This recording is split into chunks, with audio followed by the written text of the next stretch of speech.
আসসালামু আলাইকুম। আজ শুরু হচ্ছে রূপালী মাকড়সার অন্তিম পর্ব। চলুন জেনে নিই চূড়ান্ত সমাধান। ওপরে উঠুন, চেঁচিয়ে উঠল মরিডো। ঢাকনা খুলে বেরিয়ে যাব। ভেজা পিচ্ছিল সিঁড়ির ধাপে পা রেখে রবিন আর কিশোরকে ডিঙ্গিয়ে দ্রুত উঠে গেল মরিডো। তার পেছনে উঠল দুই গোয়েন্দা। পাশাপাশি দাঁড়ানোর জায়গা নেই। ওরা এক ধাপ নিচে রইল। অন্ধকার, কিছুই দেখা যায় না। অনুমানে উপরের দিকে হাত বাড়ালো মরিডো। হাতে লাগলো লোহার ঢাকনা। ঠেলা দিল।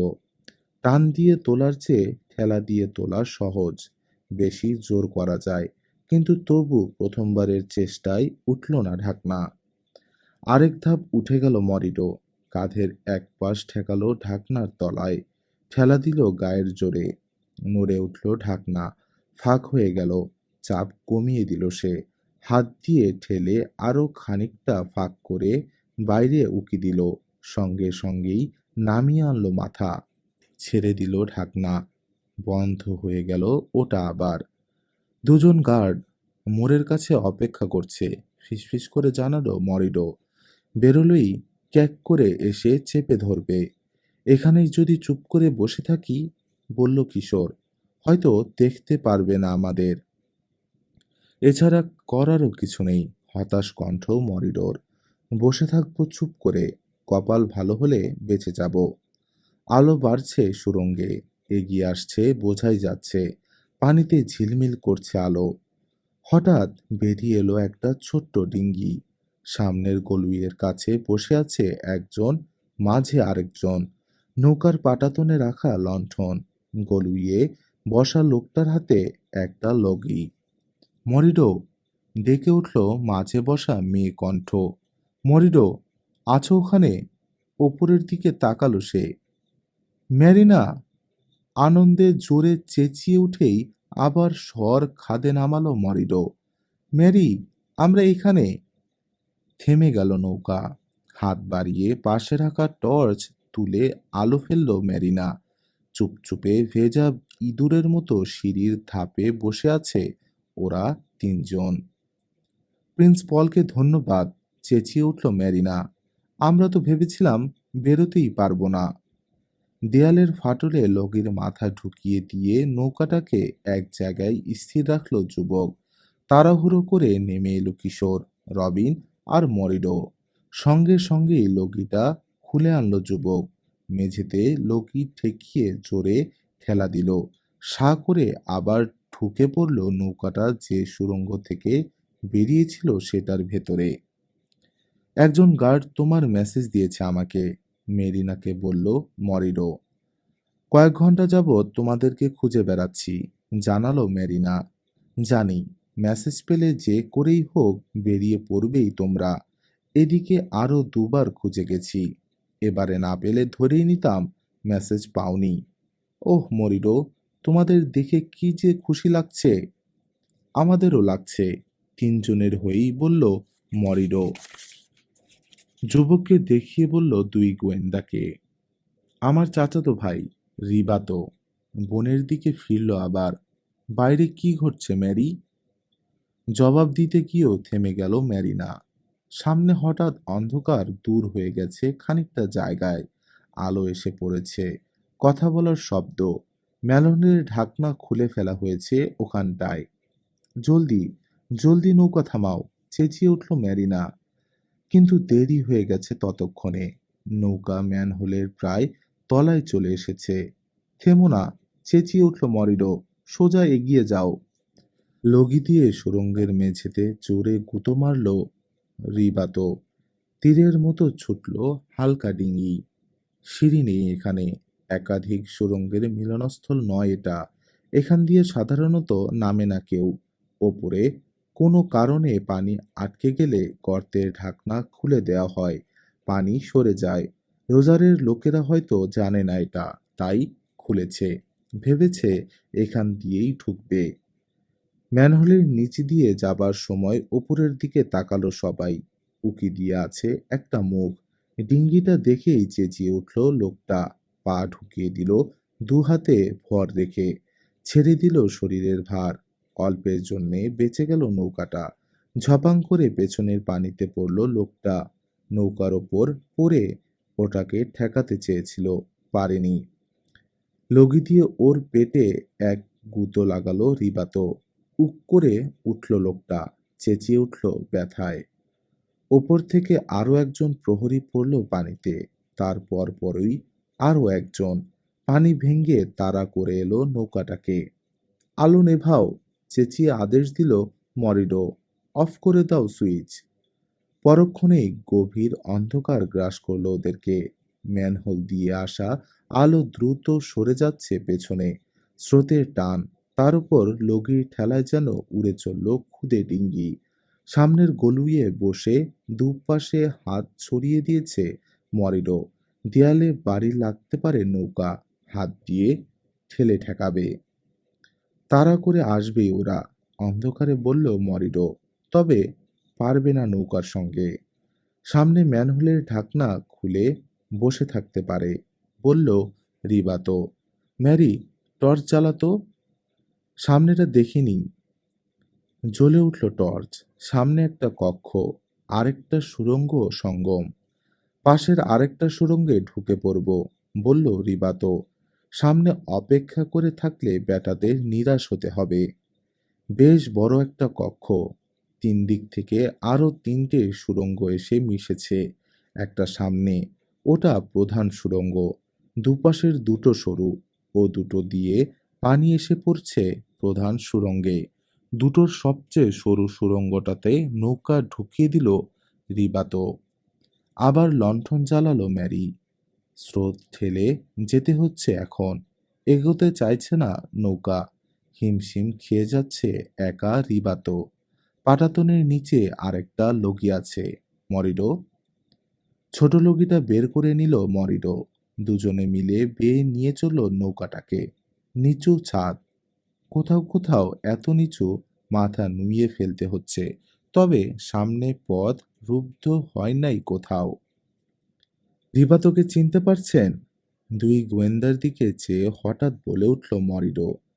এতক্ষণ উত্তেজনায় খেয়াল করেনি। ভালো করে চাইল এখন রবিন। আরে, তাই তো, চেনা চেনা লাগছে। কোথায় দেখেছে এর আগে? কোথায়? ব্যান্ড পার্টির সর্দার, বলে উঠল কিশোর। সেদিন পার্কে দেখেছিলাম। চিনেছেন? বলল মরিডো।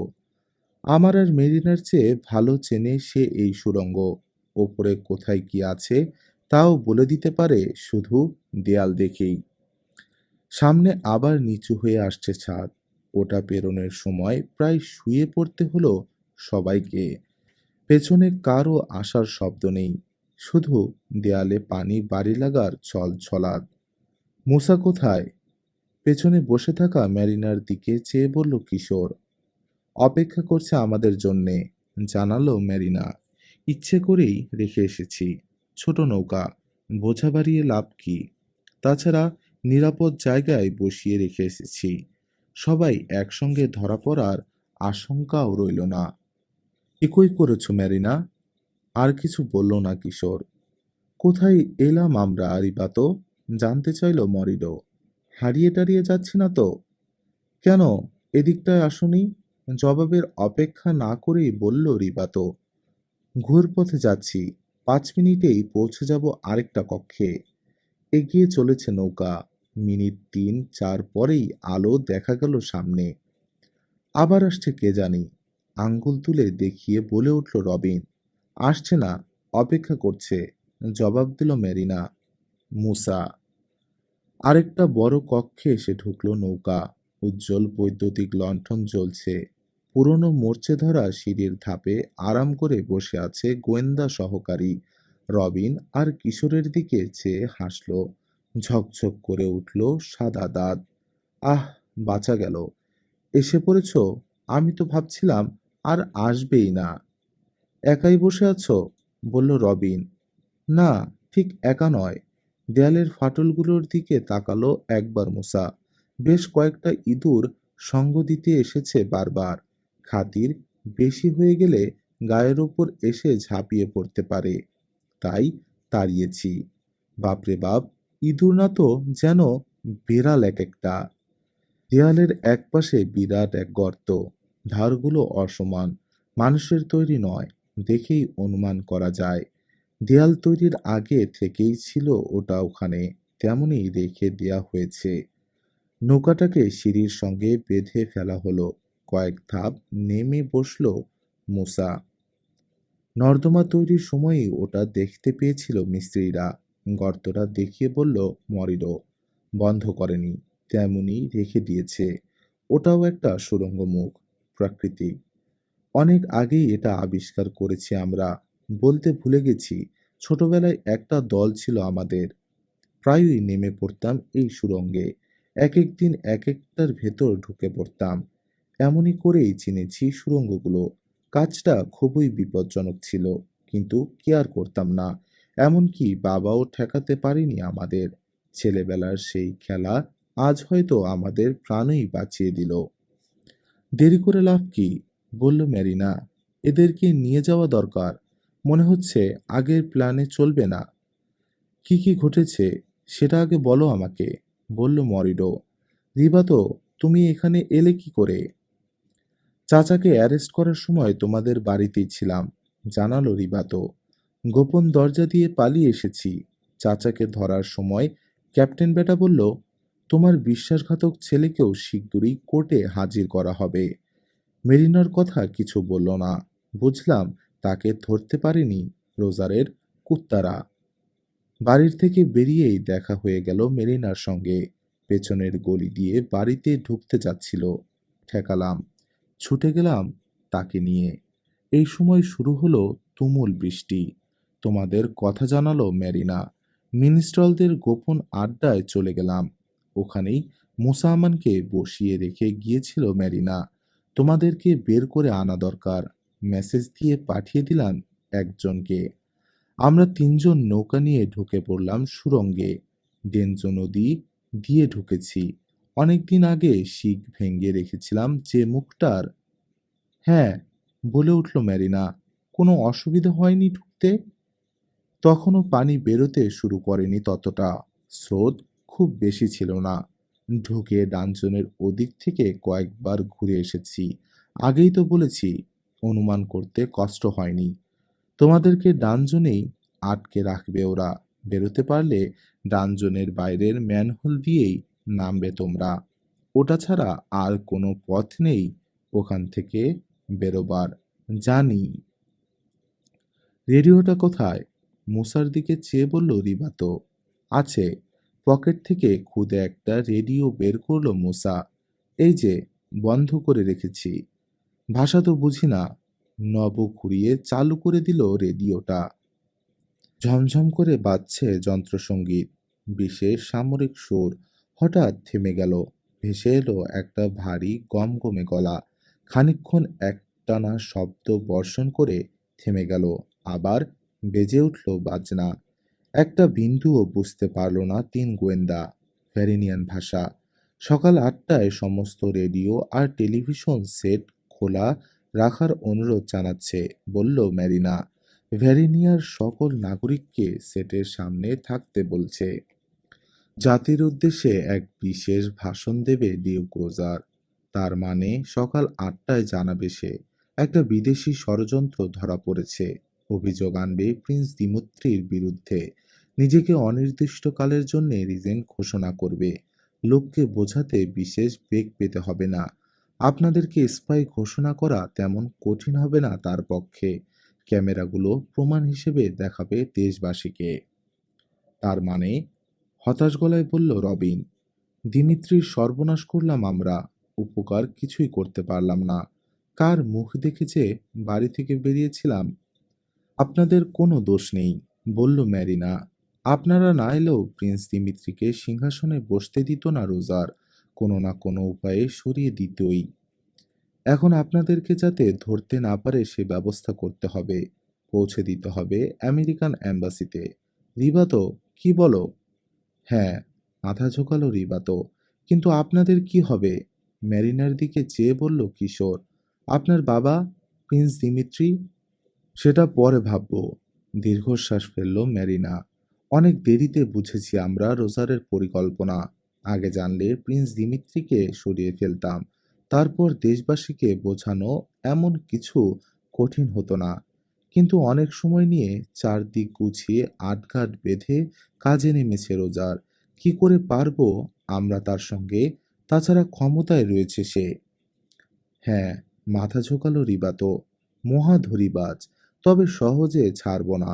যতক্ষণ প্রাণ থাকবে চেষ্টা করে যাব। একটা শয়তান দেশের স্বাধীনতা নষ্ট করবে, এটা কিছুতেই হতে দেয়া যায় না। হয়তো আমরা মরে যাব, কিন্তু দিন আসবেই। কুচক্রীর লোক বেশি দিন রাজত্ব করতে পারেনি এখানে। ফেরেনিয়ার ইতিহাস বলে ডিউক্রোজারের ধ্বংস অনিবার্য। হয়তো সময় লাগবে। হ্যাঁ, চলুন আপনাদেরকে পৌঁছে দেওয়ার চেষ্টা করি। ধরা পড়তে দেয়া চলবে না কিছুতেই। নৌকা নিয়ে যাওয়া যাবে না, বলল ম্যারিনা। সকাল হয়ে গেছে। ডেঞ্জো নদীতে দেখে ফেলবে আমাদেরকে। ধরা পড়ে যাব। হ্যাঁ, বলল রিবাতো। এই সুড়ঙ্গ দিয়েই বেরোতে হবে। পানিতে নেমে পড়ল রিবাতো। তার পরপরই নামল মরিরো। একে একে নেমে পড়ল অন্যরাও। কোমরে পেঁচানো দড়ি খুলে নিল মরিডো। একটা লণ্ঠন হাতে নিয়ে ঢুকে পড়ল সুড়ঙ্গে। দড়ি ধরে তার পিছনে ঢুকে পড়ল আর সবাই। সবাইকে পাশ কাটিয়ে আগে চলে গেল রিবাতো। হাতে আরেকটা লণ্ঠন। হেঁটে চলল আগে আগে। রিবাতোকে অনুসরণ করল দলটা নীরবে। বৃষ্টি থেমে গেছে। ঢালু সুড়ঙ্গ বেয়ে নেমে আসা পানি দেখেই বোঝা যায় পায়ের পাতা ভিজছে এখন শুধু। এতই কম, আস্তে আস্তে আরো কমে যাচ্ছে। লণ্ঠন টর্চ সবই আছে সঙ্গে। একটা জায়গায় এসে ঘোরপ্যাচও কমে গেছে। এখন প্রায় সোজা এগিয়ে গেছে সুড়ঙ্গ। দ্রুত হাঁটতে পারছে ওরা। আচ্ছা, একটা কথা, একসময় বলল রিবাতো। আমেরিকান এম্বাসির ওদিক দিয়ে যে বেরোবো, যদি গার্ড থাকে। তাই তো, এটা তো ভাবিনি কেউ। অনেকখানি চলে এসেছে ওরা। মনে হচ্ছে না জানি কত পথ। অথচ নৌকা থেকে নামার পর বড়জোর ৮ কি ১০টা ব্লক পেরিয়ে এসেছে। বেশ চওড়া একটা জায়গায় এসে থেমে গেল রিবাতো। তার সঙ্গে সঙ্গে অন্যেরাও। প্রাকৃতিক সুড়ঙ্গ, কিন্তু অব্যবহৃত থাকেনি। ওপরে ম্যানহোল তৈরি হয়েছে। সিঁড়ি না বসিয়ে অন্য ব্যবস্থা করা হয়েছে। খাড়া পাথরের দেয়ালে গেঁথে দেওয়া হয়েছে ২ কোনা লোহার আংটা। একই সঙ্গে দুভাবে ব্যবহার করা যায় এটা। হাত দিয়ে ধরা যায়, পা রেখে অনেকটা মইয়ের মতোই ওঠানামাও যায়। এখানে দাঁড়ালে কেন? জিজ্ঞেস করল মরিরো। আরো ২টো ব্লক পেরোতে হবে। বিপদের গন্ধ পাচ্ছি, বলল রিবাতো। জায়গাটায় পাহারা থাকবেই। প্রথমে আমরা কোথায় যাব এটা ঠিকই আঁচ করে নেবে ওরা। তারপর জায়গা মতো ওত পেতে বসে থাকবে। যেই বেরোবো ক্যাক করে চেপে ধরবে গর্ত থেকে বেরোনো ইঁদুরের মতো। সেন্ট ডোমিনিকাসের পেছনে রয়েছি আমরা এখন। এই একটা জায়গায় পাহারা থাকার সম্ভাবনা কম। এখান দিয়ে বেরিয়ে বাড়িঘরের আড়ালে আড়ালে চলে যেতে পারবো অ্যাম্বাসিতে। হ্যাঁ, ঠিকই বলেছ, সায় দিল মরিরো। ঠিক আছে, খামোকা সময় নষ্ট করে লাভ নেই। চলো, উঠি। আংটা বেয়ে তরতর করে উঠে গেল রিবাতো। ম্যানহোলের ঢাকনাই নেই এখানটায়। কোন কালে খুলে গিয়েছিল কে জানে। লাগানো হয়নি আর। বাইরে উঁকি দিয়ে দেখলো একবার সে। তারপর চেঁচিয়ে বলল, একজন একজন করে উঠে আসবে। টান দিয়ে তুলে নেব আমি। বাইরে বেরিয়ে গেল রিবাতো।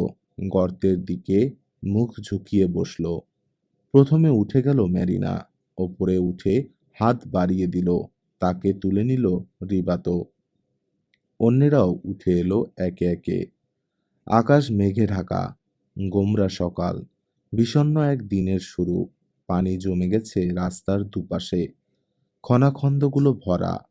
সরু একটা গলিপথে এসে উঠল ওরা। বাজারের ভেতর দিয়ে গেছে পথ। দুপাশে সারি সারি দোকানপাট। বেশিরভাগই ফুল আর ফলের দোকান। ভিড় কম। মাত্র সকাল হয়েছে। ক্রেতারা আসতে শুরু করেনি এখনো। হয়তো টেলিভিশন ও রেডিওর সামনে বসে আছে। অবাক চোখে 6 জনের দলটার দিকে তাকালো লোকে। সারা গা ভেজা, ময়লা, চুল উস্কো খুস্কো, মুখ শুকনো। ঝড়ো কাকের অবস্থা হয়েছে। কারো দিকেই তাকালো না ওরা। নীরবে এগিয়ে চলল দ্রুত। আগে আগে চলেছে রিবাতো। 50 গজ মতো গিয়ে থমকে দাঁড়ালো।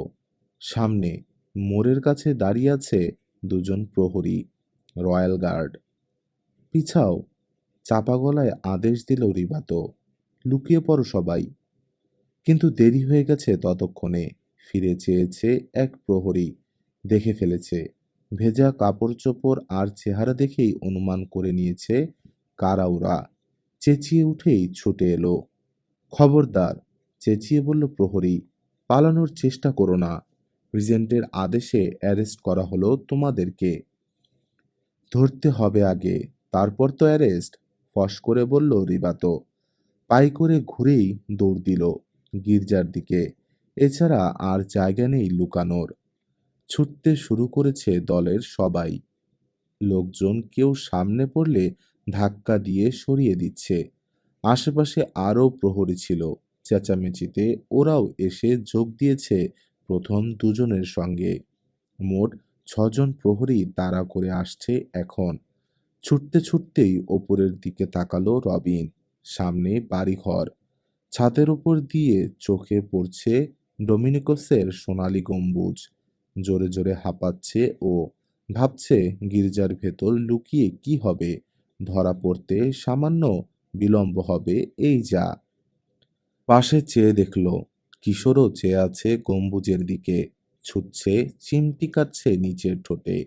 জরুরি কিছু একটা ভাবছে নিশ্চয় সে, কিন্তু সেটা জিজ্ঞেস করার সময় এখন নেই। পেছনে আছাড় খেলো এক প্রহরী। তার গায়ে হোঁচট খেয়ে পড়ল আরেকজন। পড়ল আরও 2জন। ওই হট্টগোল, চেঁচামেচি।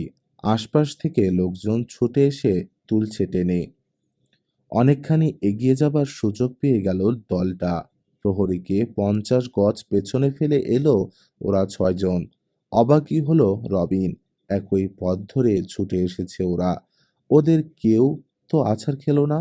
তাহলে ইচ্ছে করেই কি পড়ে গেল সামনের প্রহরীটা? মিনস্ট্রেল পার্টির লোক? মোড় ঘুরল 6জনে। আর মাত্র একটা ব্লক, তারপরেই সেন্ট ডোমিনিকস। বিশাল গির্জার ব্লক খানেক দূরে দাঁড়িয়ে আছে কয়েকজন প্রহরী। চেয়ে আছে এদিকেই। প্রধান ফটক দিয়ে ঢোকা যাবে না কিছুতেই। কিন্তু সেদিকে এগোলো না রিবাতো। রাস্তা পেরিয়ে ছুটে গেল গির্জার পেছনের একটা ছোট্ট দরজার দিকে।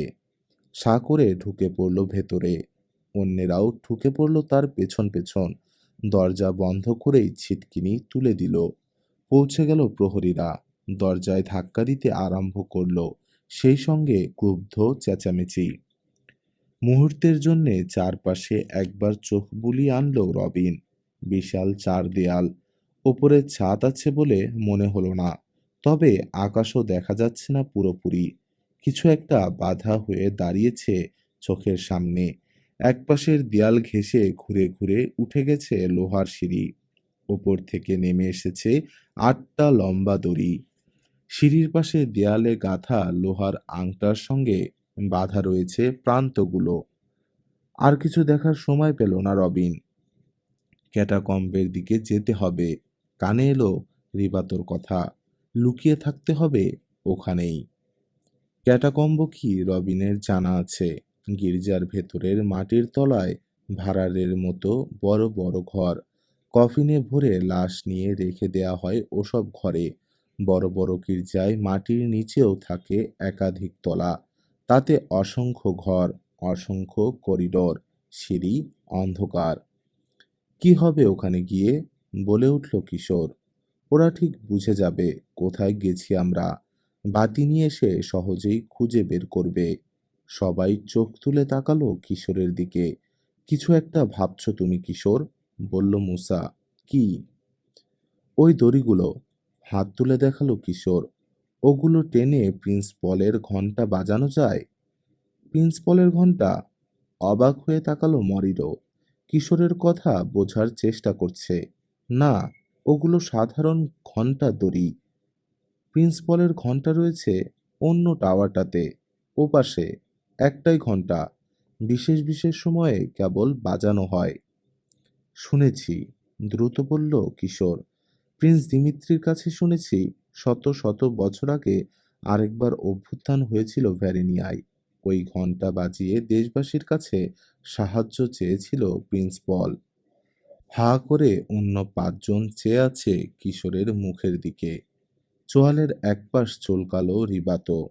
হ্যাঁ, ভ্যারেনিয়ায় বাচ্চা ছেলেরাও জানে এই কথা, কিন্তু তাতে কি? উনি বলতে চাইছেন প্রিন্স পলের মতোই গিয়ে আমরাও বাজাবো ওই ঘন্টা। হঠাৎ চেঁচিয়ে উঠল মরিডো। সাহায্য চাইবো প্রিন্স দিমিত্রির জন্যে। ইস, কেউ ভাবিনি আমরা এই কথাটা। খালি খবরের কাগজ, রেডিও আর টেলিভিশনের দিকেই ছিল খেয়াল। অনেক দিন বাজেনি ওই ঘন্টা। যদি আজ হঠাৎ করে বাজতে শুরু করে। মরিডোর মুখের কথা কেড়ে নিয়ে বলল ম্যারিনা। চমকে উঠবে লোকে। দেশবাসী ভালোবাসে প্রিন্স দিমিত্রিকে। দলে দলে ছুটে যাবে তারা প্রাসাদের দিকে, জানতে চাইবে কি হয়েছে। কিন্তু যদি শুরু করেই থেমে গেল রিবাত। আর দেরি নয়, চেঁচিয়ে উঠল মরিডো। দরজায় আওয়াজ শুনছ? ভেঙে ফেলবে শিগগিরই। যা করার জলদি করতে হবে। ঠিক আছে। আর দ্বিধা করল না রিবাত। মরিডো, তুমি এদেরকে নিয়ে যাও। আমি আর মেরিনা এখানে অপেক্ষা করছি। প্রহরীদের দেখিয়ে ছুটে যাব ক্যাটাকম্বের দিকে। লুকিয়ে পড়ব। ওরা আমাদের পেছনে সময় নষ্ট করবে। ঘন্টা বাজানোর সুযোগ পেয়ে যাবে তোমরা। যাও। আসুন, তিন গোয়েন্দাকে বলল মরিডো। এ পথে। গির্জার ভেতর দিয়েও পৌঁছে যাওয়া যায় অন্য টাওয়ারটাতে। আগে আগে ছুটছে মরিডো, পেছনে রবিন, মুসা, তারপরে কিশোর। পেছনে পড়তে শুরু করলো রবিন। হঠাৎ ব্যথা আরম্ভ হয়েছে তার ভাঙ্গা পায়ে। গত রাত থেকে নিয়ে অনেক বেশি দৌড়দৌড়ি করেছে। সবে জোড়া লেগেছে পায়ের হাড়। এ পর্যন্ত শুয়েছে, এটাই বেশি। সবার পেছনে পড়ে গেল রবিন। থামল না, খুঁড়িয়ে খুঁড়িয়ে ছুটল। অন্য সময় হলে হেসে মাটিতে গড়াগড়ি করত মুসা, কিন্তু এখন দেখেও দেখল না। দাঁড়িয়ে পড়েছে আগের তিনজন। বিচিত্র ভঙ্গিতে লাফাতে লাফাতে কাছে এসে দাঁড়ালো রবিন। আরেকটা বেল টাওয়ার। প্রথম যেটায় ঢুকেছিল তেমনই, তবে এখানে ওপর থেকে একটা মাত্র দড়ি ঝুলে আছে। লোহার সিঁড়ির দিকে ছুটে গেল মরিডো। অন্য তিনজন অনুসরণ করলো তাকে। রিঙ্গে বাঁধা দড়ি খুলে দিল মরিডো। ঝুলে পড়ল দড়ির প্রান্ত। দ্রুত সিঁড়ি টপকে ওপরে উঠে চলল সে। মরিডোর পেছনে উঠে যেতে যেতে পেছনে ফিরে তাকালো একবার কিশোর। না, পড়ে যাবে না রবিন। তার হাত শক্ত করে ধরে রেখেছে মুসা। উঠে আসছে দ্রুত। উঠেই চলেছে ওরা। সিঁড়ি যেন আর ফুরোয় না। ভীষণ ক্লান্ত ওরা। হাঁপাচ্ছে জোরে জোরে। কষ্ট বেশি হচ্ছে রবিনের। গতি স্লোথ হয়ে এসেছে চারজনেরই। জিরিয়ে নেবার জন্যে থামল। এই সময় নিচে শোনা গেল চেঁচামেচি। চমকে নিচে তাকালো ওরা। কয়েকজন প্রহরী এসে দাঁড়িয়েছে নিচে, চেয়ে আছে ওপরের দিকে। দেখে ফেলল একজন, চেঁচিয়ে উঠল, ছুটে এলো সিঁড়ির দিকে। দুদিক থেকে রবিনের দুই বাহু চেপে ধরল মরিডো আর মুসা। তাকে শূন্যে তুলে নিয়ে আবার টপকাতে শুরু করলো সিঁড়ি। খুব পরিশ্রমের কাজ, কিন্তু থামল না ওরা। পেছনে উঠে আসতে লাগলো কিশোর। সামনে একটা বেশ বড়সড় দরজা, পাল্লা বন্ধ। কিশোর, চেঁচিয়ে উঠল মরিডো। জলদি ধাক্কা দিন দরজায়। ঠেলা দিতেই খুলে গেল দরজা। রবিনকে নিয়ে ভেতরে ঢুকে গেল মুসা আর মরিডো। কিশোর ঢুকেই বন্ধ করে দিল ভারী পাল্লাটা। বিশাল এক ছিটকিনি তুলে দিল। সামনে এমন আরো দুটো দরজা আছে। আবার সিঁড়ি বেয়ে উঠতে উঠতে জানালো মরিডো। আগে দেশের ভেতরে কোনো গোলমাল দেখা দিলেই ঘন্টা ঘরে গিয়ে ঠাঁই নিত পাদ্রী আর গির্জার অন্যান্য লোকেরা। ভীষণ শক্ত দরজা, ভাঙতে সময় নেবে। দ্বিতীয় দরজাটা পেরিয়ে এলো ওরা। ছিটকিনি তুলে দিল কিশোর। এই সময় কানে এলো প্রথম দরজায় ধাক্কার আওয়াজ। আরও তাড়াতাড়ি করতে হবে। বেলটা বাজানোর আগেই যদি দরজা ভেঙে ঢুকে পড়ে প্রহরীরা, তাহলে এত কষ্ট সব বিফলে যাবে। সময় খুব বেশি পাবো না আমরা। জোরে জোরে হাঁপাচ্ছে কিশোর। এর মাঝেই কাজ সারতে হবে। তৃতীয় দরজা খুলে ফেলল কিশোর। রবিনকে নিয়ে মরিরো আর মুসা ঢুকে যেতেই সেও ঢুকে পড়ল। তুলে দিল ছিটকিনি। হাঁপ ছাড়ল। চমকে উঠে উড়ে গেল এক ঝাঁক পায়রা। কংক্রিটে তৈরি গোল একটা চত্বরে এসে দাঁড়ালো ওরা। খোলা, রেলিংয়ে ঘেরা। চত্বরের ঠিক মাঝখানে বেশ বড় একটা ফোকর। ফোকরের কাছে এগিয়ে গেল মরিরো। নিচে তাকালো। অনেক নিচে পুতুলের মতো দেখাচ্ছে প্রহরীদেরকে। দড়িটা টান দিয়ে তুলে নিল সে। ঝট করে ওপরে তাকালো প্রহরীরা, কিন্তু দড়িটা চলে এসেছে তাদের নাগালের বাইরে। প্রথম দরজাটা ভাঙার চেষ্টা করছে ওরা, বলল মরিরো। শীঘ্রই শাবল কুড়াল নিয়ে আসবে গিয়ে। চিন্তিত ভঙ্গিতে ঘণ্টাটার দিকে তাকালো সে। কিন্তু যা ভারী, বাজাবো কি করে? নড়াইতেই তো পারবো না। চিন্তিত চোখে ঘণ্টার দিকে চেয়ে আছে কিশোর। কি বিশাল! মোটা দুটো থামের মাথায় লোহার দণ্ডে ঝোলানো। চারদিক থেকে ঘণ্টাকে ঘিরে উঠে গেছে শক্ত কাঠের আরও কয়েকটা থাম। ওগুলোর মাথায় বসানো চোঙের মতো টিনের চাল। রোদ বৃষ্টি থেকে ঘণ্টাকে বাঁচায়। ঘণ্টার চূড়ায় মোটা একটা রিং, তাতে বাঁধা দড়ির আরেক প্রান্ত। দড়ি ধরে টানলেই দুলতে শুরু করে ঘণ্টা। ভেতরে নড়ে ওঠে দোলক। তালে তালে ঘণ্টার গায়ে বাড়ি মারে। একবার এপাশে, একবার ওপাশে। যেমন ঘণ্টা, তেমনি তার দোলক। বিশাল, ভারী। রবিনও দেখেছে ঘণ্টাটাকে। ভেতরের দিকে ঘণ্টার নিচে টুপির মতো ছড়ানো অংশে নানান রকম সূক্ষ্ম কারুকাজ খোদাই করা। দেখলে শ্রদ্ধা বেড়ে যায় প্রাচীন শিল্পীর ওপর, যে করেছিল কাজগুলো। রেলিংয়ের কাছে গিয়ে গেল রবিন। নিচে তাকালো। প্রায় পুরো ডেনজো শহরটাই চোখে পড়ছে। এখান থেকে দেখলে মনে হয় একটা লিলিপুটের দেশ। খুদে মানুষ, খুদে গাড়ি। শহরের পরিবেশ শান্ত। দেখে মনে হয় না কি সাংঘাতিক এক ষড়যন্ত্র চলছে ভেতরে ভেতরে। মনেই হয় না প্রাণের ভয়ে ওরা এসে পালিয়েছে এখানে। নিচে প্রাণপণে চেষ্টা চালাচ্ছে ঘাতকরা ওদের ধরার। পাশে তাকালো।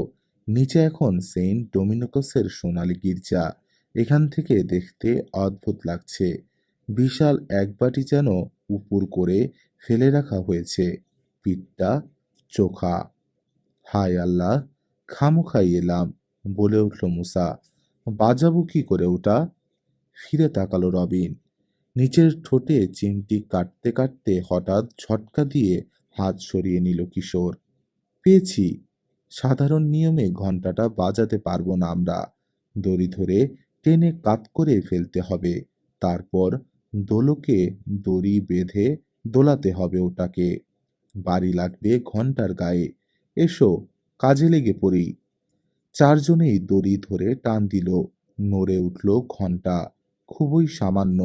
জোরে, আরো জোরে চেঁচিয়ে বলল কিশোর। আর একটু কাত হলো ঘণ্টা। হ্যাঁ, হবে, ছেড়ে দাও, বলল কিশোর।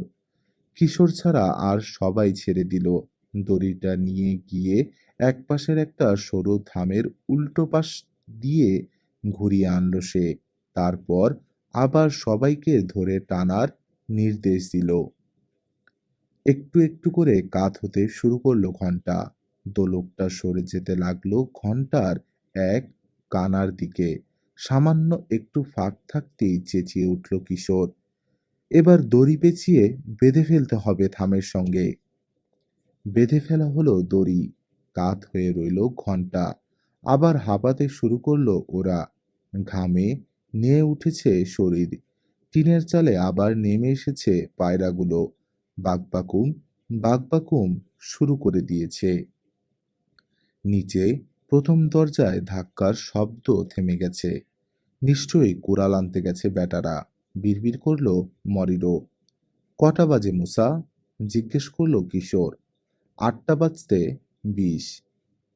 হুম, তাড়াতাড়ি করতে হবে। ডিউক রোজার ভাষণ দেবার আগেই শহরবাসীকে হুঁশিয়ার করে দেব। মরিরো, দড়িটা দিন। দড়ি? কোমরে পেঁচানো?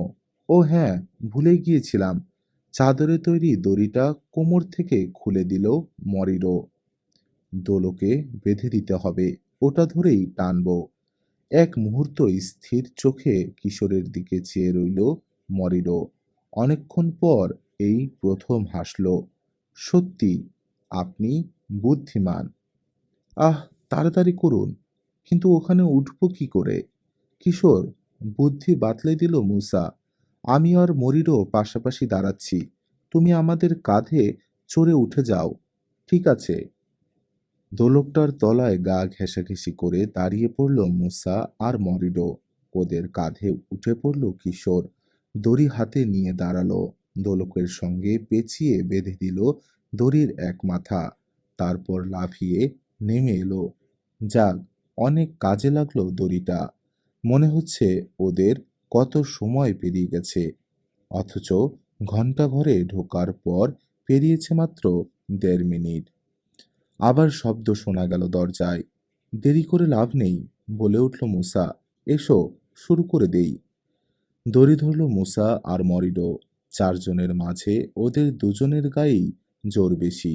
আস্তে করে টেনে কানার কাছ থেকে দোলকটা সরিয়ে আনলো ওরা। তারপর হঠাৎ ঢিল দিল দড়িতে। প্রচণ্ড জোরে গিয়ে ঘন্টার গায়ে আঘাত হানল ভারী দোলক। গমগমে ভারী একটা শব্দ উঠল। কানে তালা লেগে যাবার জোগাড় হলো ছেলেদের। রেলিংয়ের কাছে গিয়ে দাঁড়িয়েছে রবিন আর মুসা।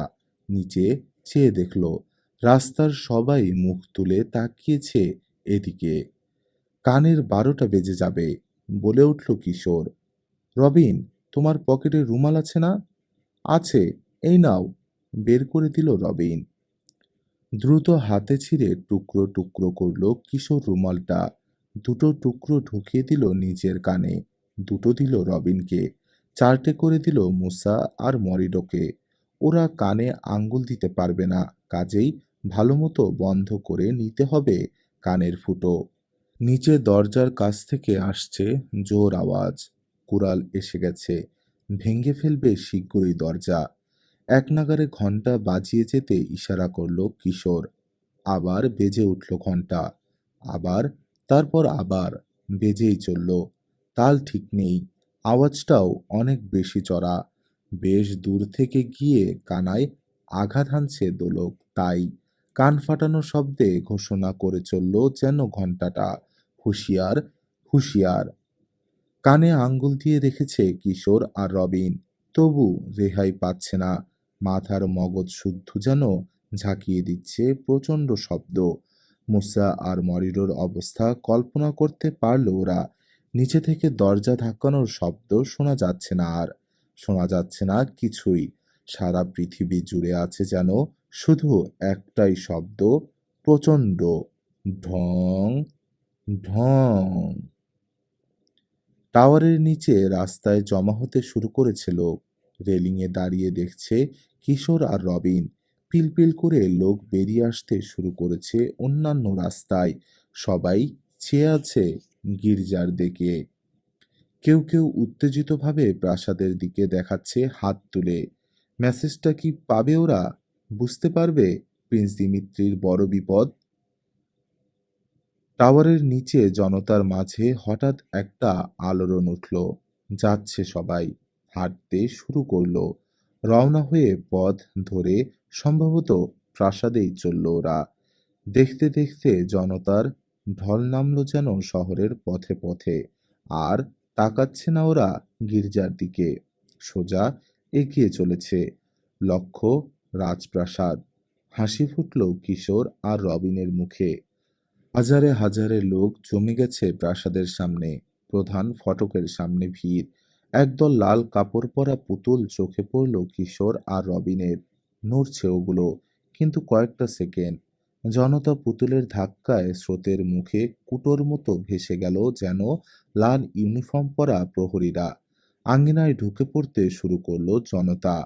মেসেজ পেয়ে গেছে তাহলে দেশবাসী। হঠাৎ থেমে গেল ঘণ্টাধ্বনি। দড়ি ছেড়ে দিয়েছে মরিডো আর মুসা।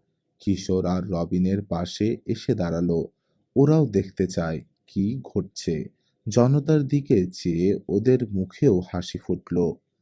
ঘড়ি দেখল মুসা। পকেট থেকে খুদে রেডিওটা বের করে নব ঘুরিয়ে দিল। কোনো শব্দ ঢুকলো না কানে। ভুরু কুঁচকে তাকালো মুসা রেডিওর দিকে। চোখ তুলতেই দেখলো কানের ভেতর থেকে রুমালের টুকরো বের করছে কিশোর। কানের ফুটো থেকে রুমালের টুকরো বের করে নিল সবাই। শোনা গেল ভারী একটা কণ্ঠস্বর, ভ্যারেনিয়ান ভাষা। ডিউক রোজার নির্দিষ্ট সময়ের আগেই ভাষণ শুরু করে দিয়েছে। চুপচাপ শুনল কিছুক্ষণ মরিরো। তারপর অনুবাদ করে শোনালো তিন গোয়েন্দাকে। ডিউক রোজার বলল, সাংঘাতিক এক বিদেশি ষড়যন্ত্র ধরা পড়েছে। অভিষেক অনুষ্ঠান অনির্দিষ্টকালের জন্য স্থগিত। শাসনভার পুরোপুরি নিজের হাতে তুলে নিয়েছে। শিগগিরই আসামিদের ধরে হাজির করবে দেশবাসীর সামনে। রূপালী মাকড়সা গায়েব। প্রিন্স দিমিত্রিকে নজরবন্দি করা হয়েছে। দেশবাসীর কাছে সাহায্যের আবেদন জানাচ্ছে ডিউক। সারছে, বলে উঠল মুসা। এমনভাবে বললেন, আমারওই বিশ্বাস করতে ইচ্ছে করছে। আল্লাহ জানে কি হবে। কিন্তু ডেঞ্জর অনেকেই শুনছে না তার ভাষণ, বলল মরিরো। ছুটে যাচ্ছে প্রাসাদের দিকে। ঘন্টা কেন বাজলো এটাই হয়তো জানতে চায়। চমকে উঠে থেমে গেল সে। দরজা ধাক্কানোর শব্দ। দুটো দরজা ভেঙে ফেলেছে প্রহরীরা। পৌঁছে গেছে তৃতীয় দরজার ওপাশে। দরজা খোলো, চেঁচিয়ে উঠল একটা ভারী কণ্ঠ। রিজেন্টের আদেশে অ্যারেস্ট করা হলো তোমাদের। দরজা ভেঙে আসো, চেঁচিয়ে জবাব দিল মরিডো। আমরা খুলব না। সঙ্গীদের দিকে ফিরে বলল, আসুন, আবার বাজাই। ওরা ঢোকার চেষ্টা করুক, আমরা বাজিয়ে যাই। আবার কানে রুমালের টুকরো ঢোকালো ওরা। আবার বাজতে শুরু করলো ঘন্টা। মাত্র কয়েক ফুট দূরে কুড়াল আর ক্রোবার নিয়ে দরজা আক্রমণ করেছে প্রহরীরা। সে শব্দ ঢাকা পড়ে গেছে প্রচণ্ড ঘণ্টাধ্বনিতে। হঠাৎ ভেঙে পড়ল দরজা। আগে পিছে প্রহরী। সিঁড়ি দিয়ে নেমে চলল ছেলেরা, ক্লান্ত। সিঁড়ির গোড়ায় দাঁড়িয়ে আছে প্রহরী। গোল একটা বেষ্টনী তৈরি করে দাঁড়ালো। তার মাঝে ঠেলে ঢুকিয়ে দেয়া হলো ছেলেদেরকে।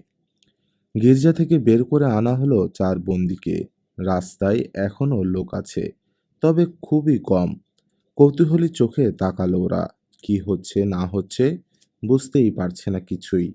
পায়ে পায়ে এগিয়ে এলো কয়েকজন। প্রহরীদের ধমক শুনে পিছিয়ে গেল আবার। চারপাশ থেকে বন্দীদেরকে ঘিরে নিয়ে মার্চ করে এগোলো প্রহরীরা। দুটো ব্লক পেরিয়ে এসে থামলো একটা পাথরের বাড়ির সামনে। ওটা থানা। ভেতর থেকে বেরিয়ে এলো দুজন নীল পোশাক পরা পুলিশ অফিসার। দেশের শত্রু।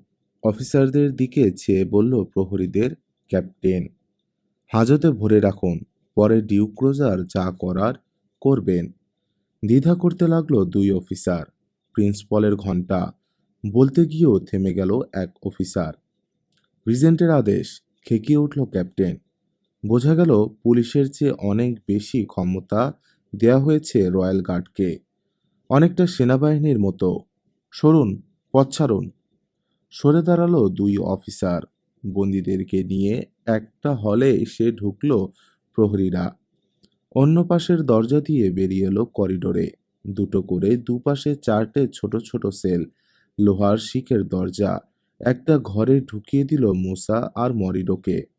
আরেকটাতে কিশোর আর রবিন। বন্ধ করে দিল দরজা। তালা আটকান। পেছনে আসা পুলিশ অফিসারের দিকে চেয়ে আদেশ দিল ক্যাপ্টেন, ভালো মতো পাহারার ব্যবস্থা করুন। এখান থেকে ওরা পালালে কপালে দুঃখ আছে আপনাদের। আমরা যাচ্ছি, রিজেন্টকে খবর দিতে হবে। বেরিয়ে গেল প্রহরীরা। প্রতিটি সেলে দুটো করে বাঙ্ক। এগিয়ে গিয়ে একটাতে বসে পড়ল মরিডো। ধরার শেষ তো করলামই, তবে আর কিছু করারও ছিল না আমাদের। প্রাসাদে কি ঘটছে কে জানে। কোনো জবাব দিল না মুসা। অন্য বাংটাতে গিয়ে বসে পড়ল চুপচাপ। সারা রাত জেগেছি, বাঙ্কে বসে বলল কিশোর। ধকলও গেছে সাংঘাতিক, শরীরে আর সইছে না। যা হবার হোককে পরে, আগে ঘুমিয়ে নেই। শুয়ে পড়ল সে। রবিনও হাই তুলতে লাগলো, চোখ ডলল দু হাতে। আর কিছুই করার নেই, সেও শুয়ে পড়ল বাঙ্কে। শুয়ে শুয়ে বিড়বিড় করতে লাগলো কিশোর। শত শত বছর আগে একবার বাজানো হয়েছিল এভাবে, আজ আমরা বাজালাম। রেডিও টেলিভিশনের চেয়ে অনেক অনেক পুরনো মাধ্যম। আজকাল অনেক জায়গাতেই এটা নিষিদ্ধ করে দেয়া হয়েছে, তবে প্রথম নিষিদ্ধ হয়েছিল 1453 সালে। তুর্কিরা কনস্টান্টিনোপল অধিকার করার পর। এই রবিন, শুনছো?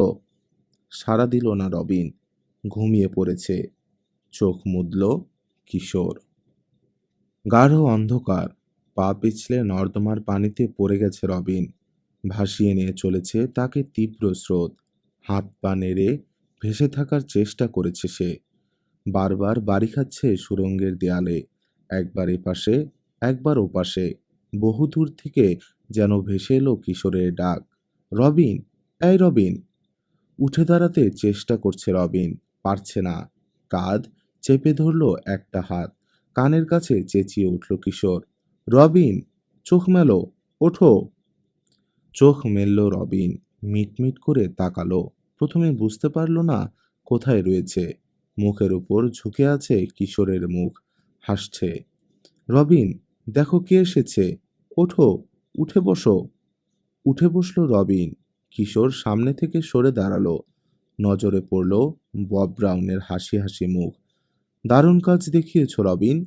এগিয়ে এলো বব, রবিনের কাঁধে হাত রাখল। তোমরা সবাই, এতটা আশা করিনি। চোখ মিটমিট করে ববের দিকে তাকালো রবিন। প্রিন্স দিমিত্রি, সে ভালো আছে? খুব ভালো, এই এসে পড়ল বলে, বলল বব। ডিউক রোজার, তার প্রধানমন্ত্রী এবং দলের আর সবাইকে অ্যারেস্ট করা হয়েছে। রোজার আর লুথারকে আচ্ছা মতো ধোলাই দিয়েছে জনতা। প্রিন্স দিমিত্রি ঠিক সময়ে এসে না পড়লে মেরেই ফেলতো। মরিডোর বাবাকে মুক্তি দেয়া হয়েছে, আবার প্রধানমন্ত্রী নিযুক্ত হয়েছেন তিনি। উল্টো দিকের সেলের দরজা খোলার শব্দ হলো। বেরিয়ে এলো মুসা আর মরিডো। এই সেলে এসে ঢুকলো। পেছনে এলো দুই পুলিশ অফিসারের একজন। হাসি একান ওকান হয়ে গেছে দুজনেরই।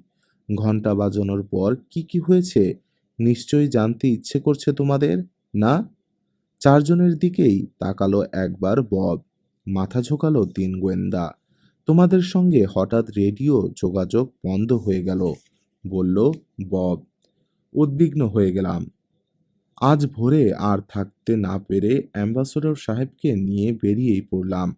প্রাসাদের মেইন গেট বন্ধ, তালা দেয়া। গেটের ওপাশে গার্ড। ভেতরে ঢুকবো বললাম, গেট খুলল না ওরা। ডিউক রোজারের হুকুম, খোলা যাবে না বলল। এরপরেও দরজা খোলার জন্য চাপাচাপি করছি।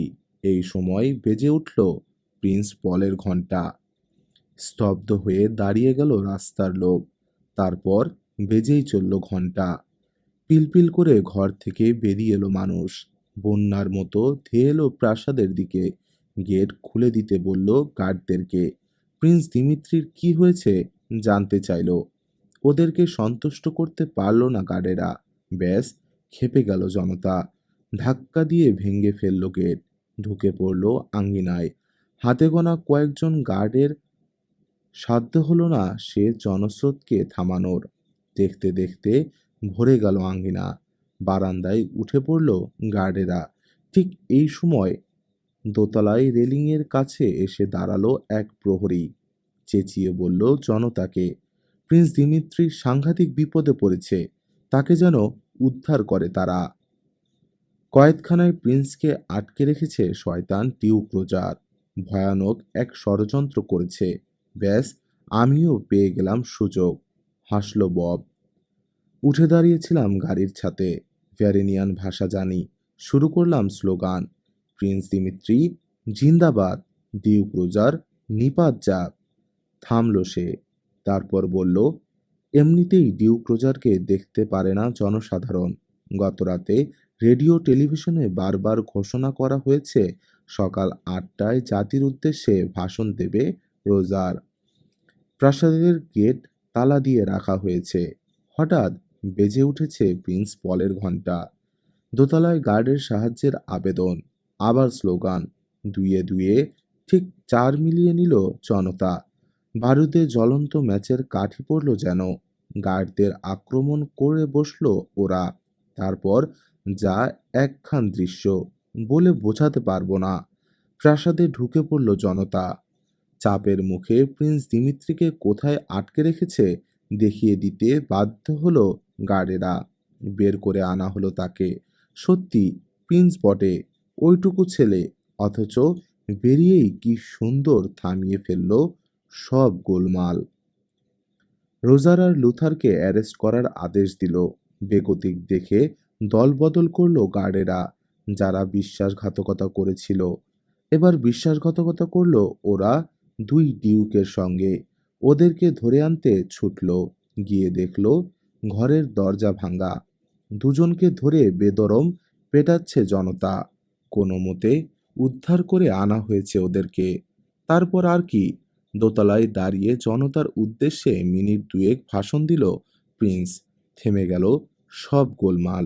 এখন 2-1 ঘা লাগানো যায় না রোজারকে? শার্টের হাতা গোটালো মুসা। মানে, হাতের ঝাল একটু মিটিয়ে নিতাম। হেসে ফেলল সবাই। না, হাসতে হাসতে বলল বব, সুযোগ হারিয়েছে। জেলখানায় নিয়ে যাওয়া হয়েছে বিশ্বাসঘাতকদের সবকটা রুই কাতলাকে। চুনোপুটিগুলো ছাড়াই আছে। ওরা আর কিছু করতে সাহস পাবে না। ক্যালিফোর্নিয়ায় ইচ্ছে করেই অ্যাক্সিডেন্ট ঘটাতে চেয়েছিল লিমোজিনের ড্রাইভার, বলল কিশোর।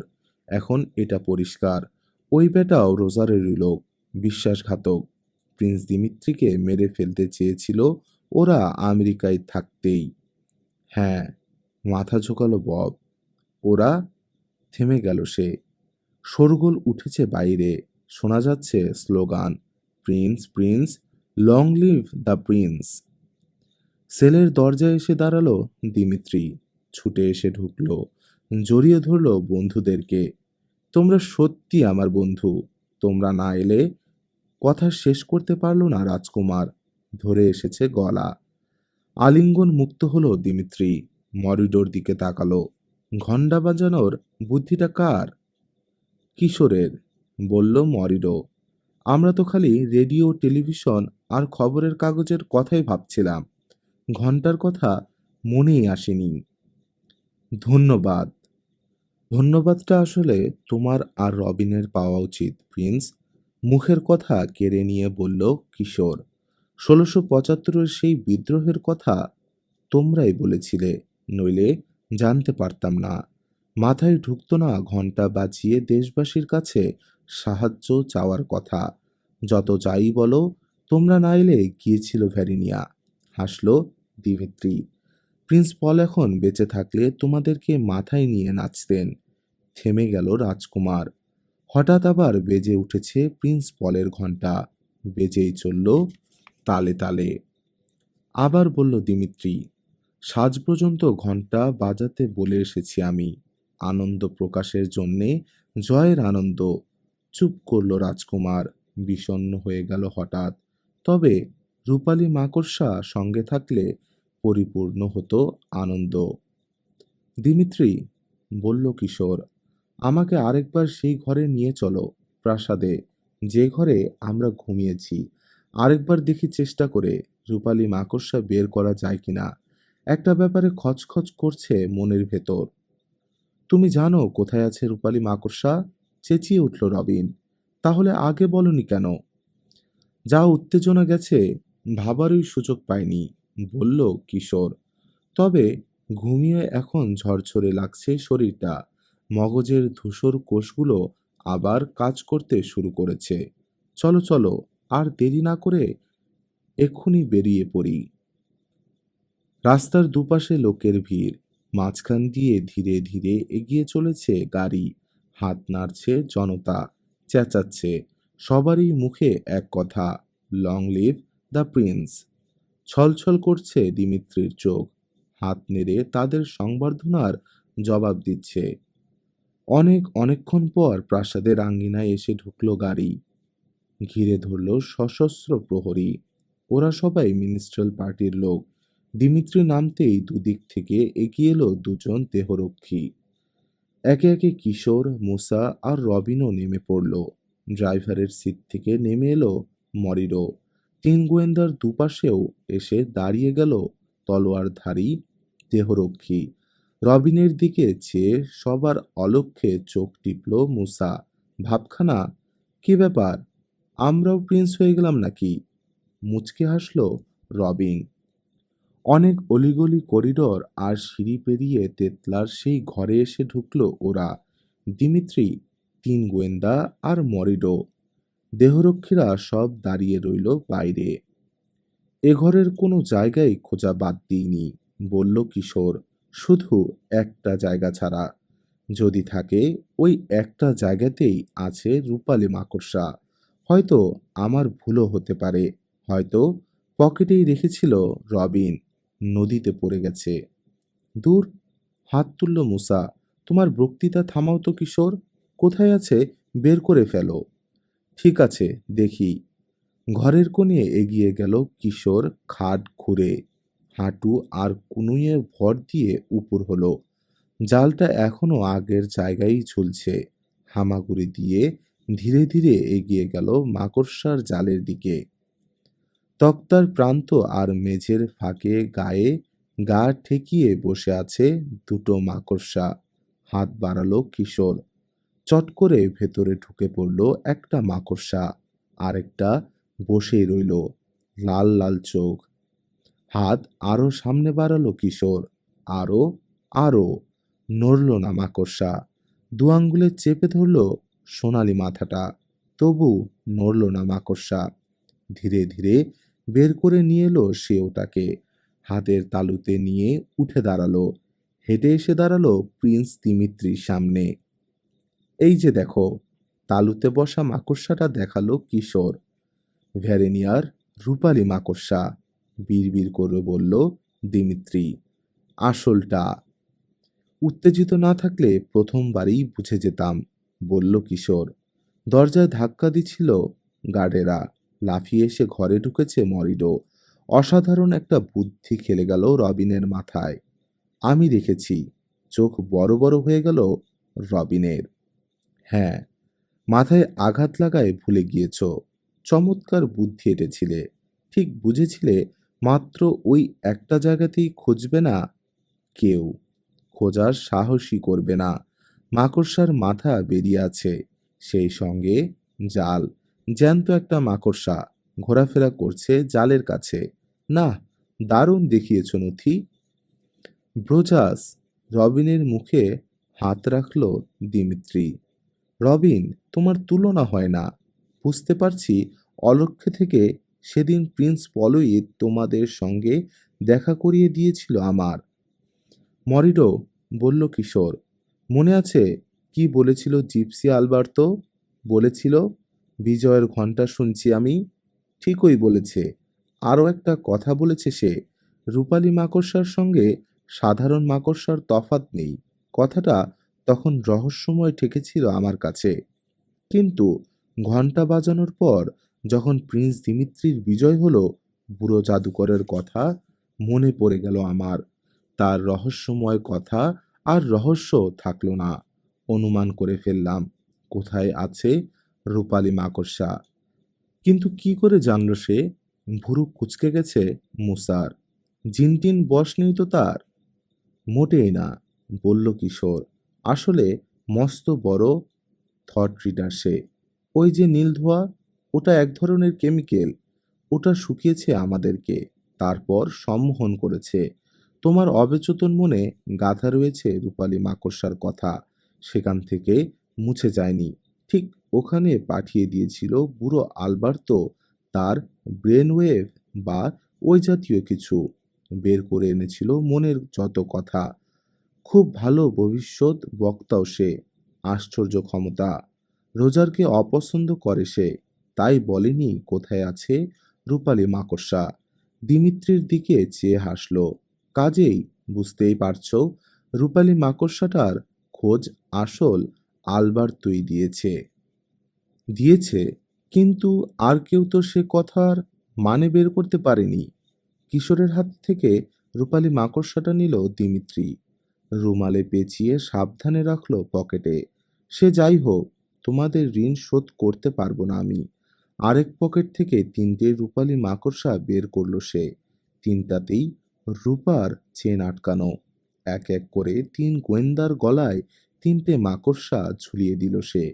হাততালি দিয়ে উঠল মরিরো।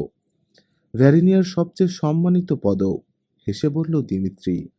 Order of the silver spider. তোমাদেরকে ভ্যারিনিয়ার নাগরিক সম্মানও দিয়েছি আমি। এর চেয়ে বেশি সম্মান দেবার ক্ষমতা আমার নেই। তোমাদের কারো কোনো ইচ্ছে থাকলে বলো, পূরণ করার যথাসাধ্য চেষ্টা করব আমি। না না, আর বলতে গিয়ে বাধা পেয়ে থেমে গেল কিশোর। আছে, কথার মাঝখানেই কথা বলে উঠেছে মুসা। আমার একটা ইচ্ছে আছে। সামান্য কিছু খাবার হবে, বেশি না। এই ডজনখানেক স্যান্ডউইচ, একটা মুরগি, ডিম, কিছু আঙ্গুর আর 1 জগ দুধ হলেই চলবে আপাতত। হো হো করে হেসে উঠল সবাই। এই ছিল রূপালী মাকড়সার শেষ পর্ব। 3 গোয়েন্দার রোমাঞ্চকর অভিযান শেষ হলো এক দুর্দান্ত সমাধানে।